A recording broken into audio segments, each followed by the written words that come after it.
Gumugulong na ang pagpapakansela ng pasaporte ni dating presidential spokesperson, Attorney Harry Roque. Ayan. Bakit kailangan ipakansela? Number one, ang dami nagtatanong sa akin mga kababayan ko, bakit daw kailangan ipakansela yung passport ni Harry Roque? Number one, alam nyo kung bakit kailangan ipakansela ang ang passport niyan mga kababayan ko? Kailangan natin mapasibak yan, kailangan natin na maipakansela yan dahil mas madali nating mapapauwi sa Pilipinas yan. Alam mo, magtatapang-tapangan yan sa ibang bansa kasi hindi natin hawak ang Netherlands hindi natin hawak ang wala tayong jurisdiction doon. Kaya kahit na anong gawin niya doon, magpuputak siya doon mga kababayan ko. Ganyan ang gagawin ni Harry Roque ngayon. Magpuputak yan, magmamatapang yan doon at doon kung ano-ano sasabihin yan.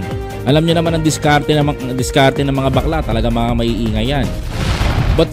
But suddenly mga kababayan ko, pabor ako na kansilahin ang pasaporte niyan. Hindi naman niyang karapatan privilege lang naman din yan mga kababayan ko.